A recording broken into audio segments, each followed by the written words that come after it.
It hit me like a ton of bricks.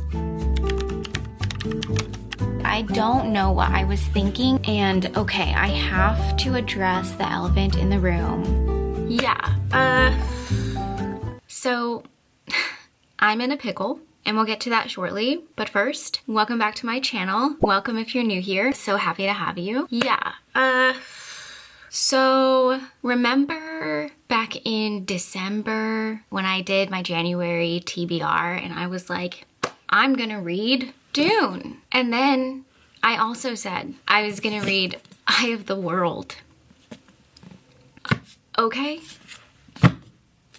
And not only are they long, they are both heavily riddled with politics and lore and like 100 characters. But you know, for some reason, I thought it would be fun to read these in the same month. Yeah, let's just throw these into everything else I have going on. Why not? So to be fair, in no way did I ever envision myself reading these at the same time. But that is what has happened.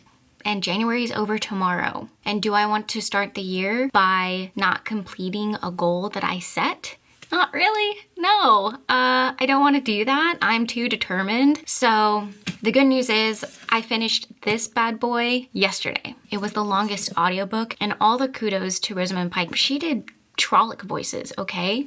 She blew me away. Her performance in the show is phenomenal, and her performance in the audiobook is phenomenal. I will say that this is the first high epic fantasy that I've read in a very long time. The last high fantasy I read was probably back in 2014 when I was attempting to read the Game of Thrones series. And my version of those books didn't include a glossary or an appendix, and I didn't really feel like I needed them. So when I got The Wheel of Time, I did notice that there's a glossary in the back, and I was like, I don't need that. It's gonna be fine. I need it, okay? I needed it very frequently. This hurt my brain, but I enjoyed it as much as I enjoyed the show. And that's all I'll say for right now. I have more thoughts, but I'll wait for our reading wrap-up portion of this vlog to get into more thoughts. Sorry guys, it was getting a little too dark in here. It is a cold, overcast day today. Anyways, as I was saying, the end of January is tomorrow, so I have today and tomorrow to finish Dune. I'm officially on book 2 of book 1, and I know I said I wasn't going to use the Kindle anymore, but yeah, I lied. I've still been using it. It's just super convenient at night to read on the Kindle. And actually, my amount of annotating has significantly gone down because the story started pivoting more towards scenes of action. So yeah, I only have maybe 3 or 4 annotations to transfer over. I'm just gonna put this out there. If I seem a little bit spastic, it's because behind the scenes, I'm also filming another video that is a very different vibe. So yeah, bear with me. We'll see if I manage to pull this off. For now, my plan of attack for finishing Dune is I have about 5.5 hours left. I'm going to divide that time between now and tomorrow and read. So let's do that. You guys know I'm serious when this is the reading spot because this is not comfortable, but it gets the job done. But if I'm too comfortable, I'm gonna fall asleep, okay? And we need to not do that. We need to be up and reading. I'm missing my headphones. Just a second. Headphones secured. Also, another way you know I'm serious is if I'm listening to a metronome, which is what I'm about to put on. It's a focus hack my husband gave me, and when you're really focused, you don't even hear the metronome anymore. So, we're gonna finish this book in time.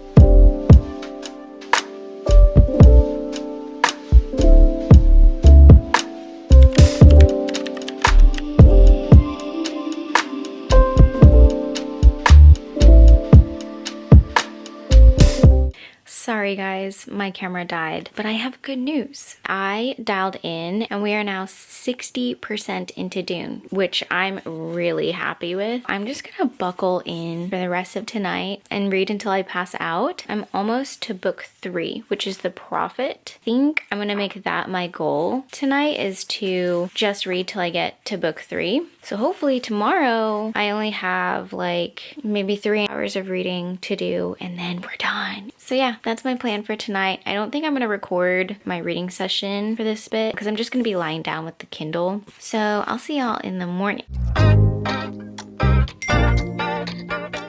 Hey y'all, I'm sorry. I have no reading footage of the next day. I honestly just buckled down and read and didn't want to have to worry about like the setup or anything. I just wanted to get this book done, and we are now officially in February. Time is up.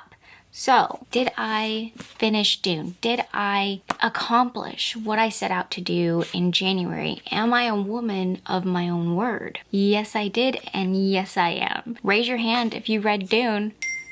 Yeah, I did it. And I annotated it. I did read some parts of it on the Kindle, and I'm probably missing about 10 more tabs. I'm honestly surprised that I didn't feel the need to tab nearly as much, but in retrospect, that actually makes a lot of sense. The first 100 pages are a lot of world building and trying to get readers to understand politics of the world, how power is ranked, the various roles people can play, the different great houses and what's important to them, what they do. There's just a lot of setup, so it makes sense that it's very tab heavy towards the front and lighter as you go on. So for your reading update, I did finish Dune, and since it is February now, let's do our reading wrap up. And to be honest with you, I'm gonna need help remembering what it is that I read in January other than these 2 books, because it felt like I had to remove certain items of my memory in order to read these simultaneously. I know I read Heartless Hunter and I know I only had 5,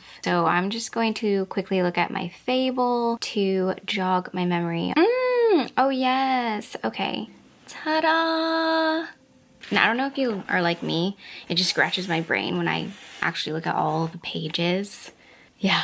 I don't know. So all of these were mentally absorbed with the exception of, and I think you already know this, The Wager. And it's not my fault. Okay, it is my fault in part. For this book, I wanted to buddy read it with my husband. We have the audiobook. We attempted to listen to it on our commute to work together, and it just never ended up happening. We would either get lost in conversation or one of us will have to take a meeting on the way there. So we're still at 1%. We're still in chapter 1, but I can share that I am very much intrigued by what I heard, because just by listening to the first 30%, I wish, 30 minutes of the book, it amazes me. Though this is nonfiction, it does hook you like a fictional story would. It's just absolutely mind-boggling to learn about some of the conditions that people would endure while going on these voyages.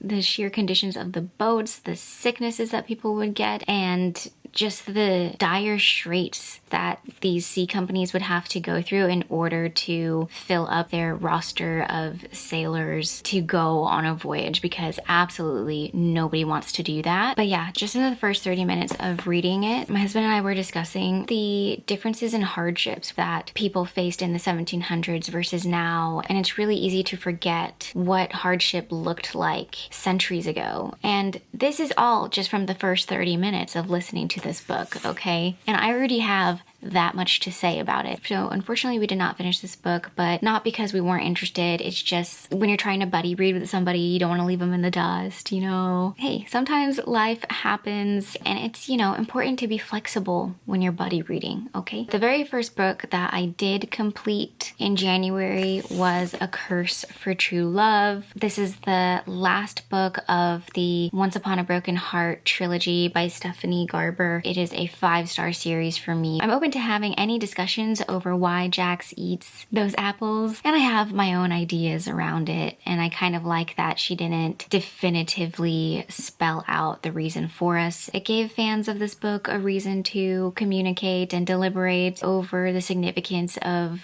said plot device. Not really a plot device, but it's a character, okay? If you're listing all the characters, you have to include the apples. Anyways, I highly recommend this series. It's just such a wonderful fairy tale, honestly. And I've had this hardback sitting on my shelf for like a year, but I've never removed the dust jacket, and oh my gosh, when I did, I was so excited because the dust jacket, the story is called A Curse for True Love, but if you take it off, it's called The Ballad of the Archer and the Fox. I almost want to like get teary-eyed over it. And if you've read the books, you know it is so perfect that they are different titles, because in this world, stories are cursed. And so every time someone looks at a book, they'll read the title and then it'll magically change into a different title. And then same thing with pages, like words are always changing because it's a cursed world. So this was just so well done, such a nice nod, highly recommend. Then I read Heartless Hunter, which this book was supposed to be my palate cleanser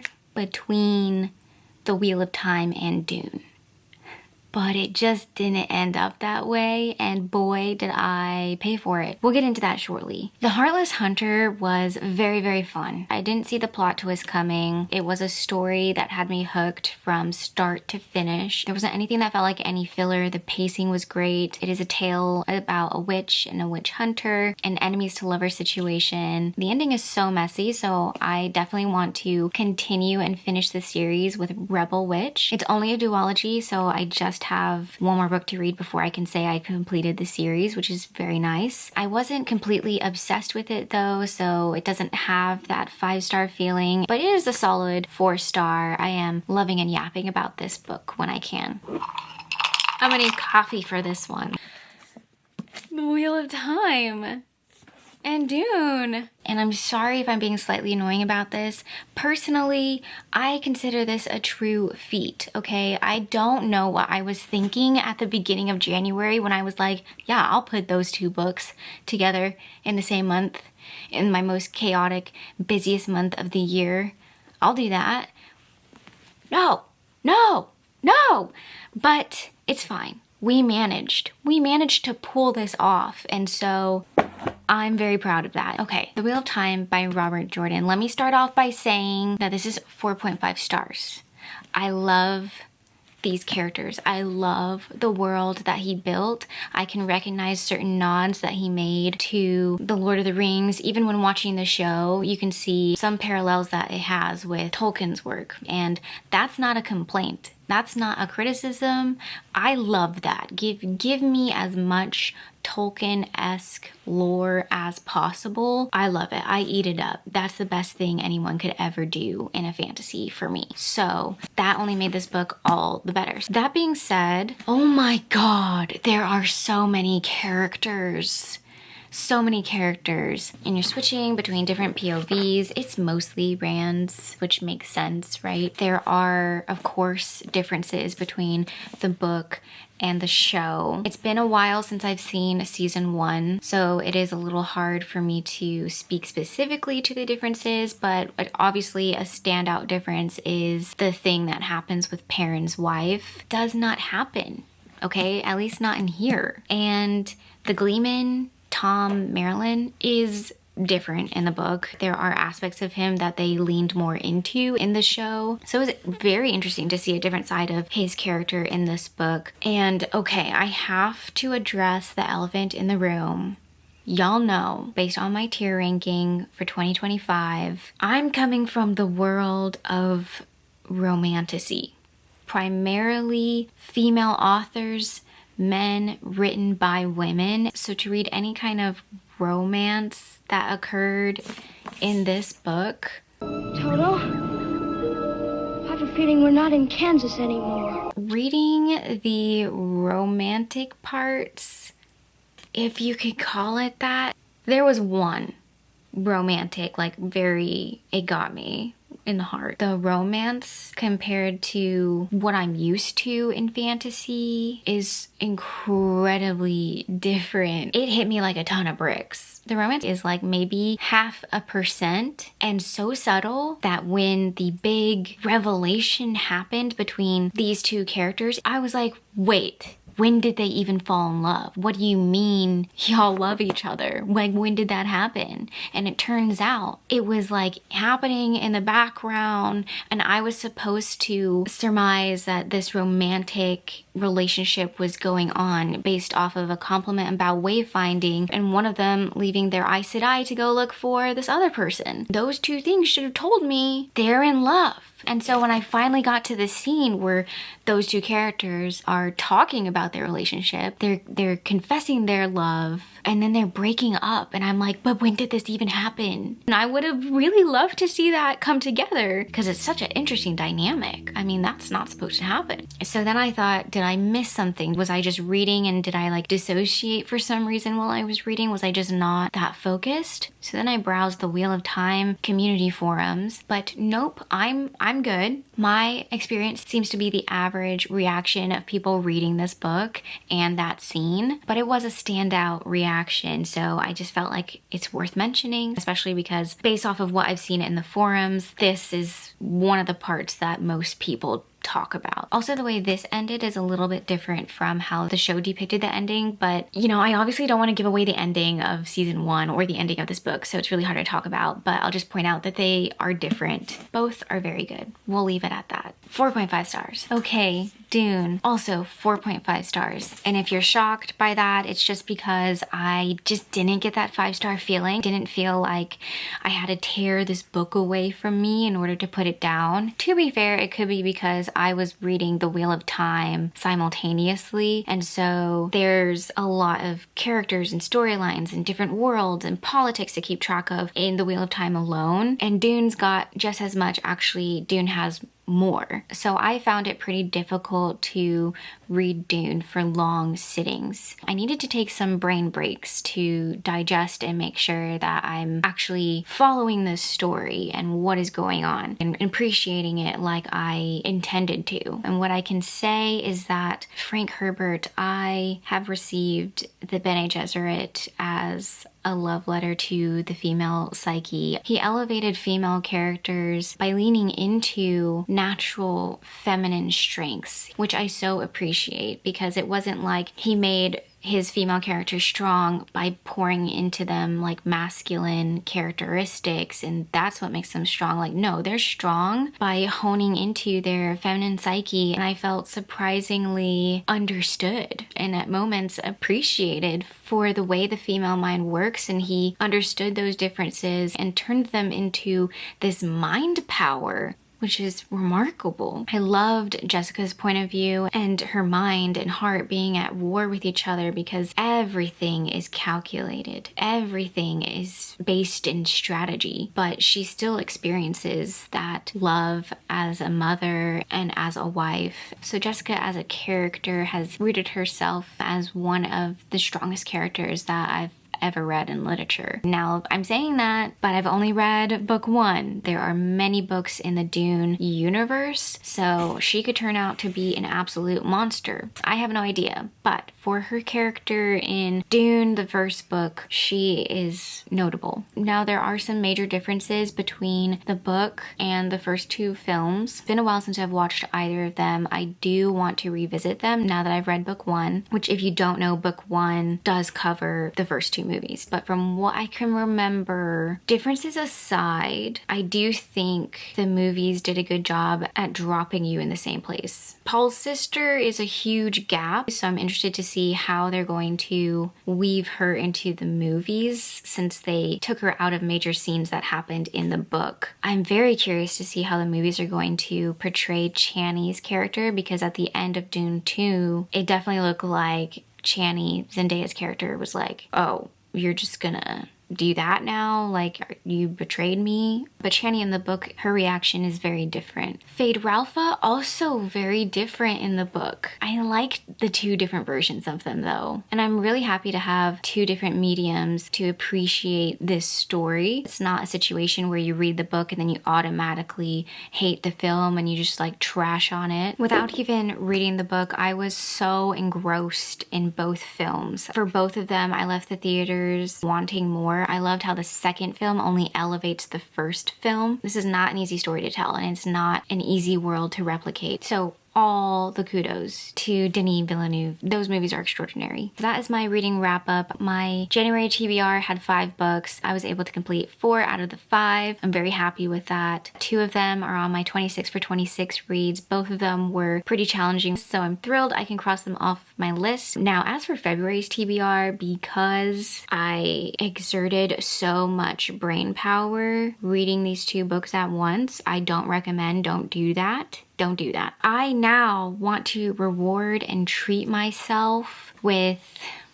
really just having fun, a light, good, fun time. You know why? Because in March, I've committed to a really dark buddy read. So before I embark on that darkness of a journey I know that that's gonna be, I'm going to fill my head and my heart with stories that are easy to read and fun to love. First 2 books for my February TBR are actually going to be in the Magnolia Parks universe, and that would be Magnolia Parks, The Long Way Home, and Daisy Hates, The Great Undoing. I want to work my way up to finishing that series, and you may be thinking, well, why not just also read Magnolia Parks Into the Dark and then you'll be done with it? Well, until the next Daisy book comes out. But you know, I want to leave some time for some other genres and some other books. And by reading Long Way Home and Into the Dark, I'll be able to get the full POVs of whatever goes on during the Long Way Home, which of course I would appreciate. But then I want to move on to something that is just sheer silliness and a good time, maybe slightly unhinged and outrageous. And I was talking to Bestie Sarah about that, and she was like, okay, I'm just gonna throw this out here, Sins of Silas. And you know, I think that that book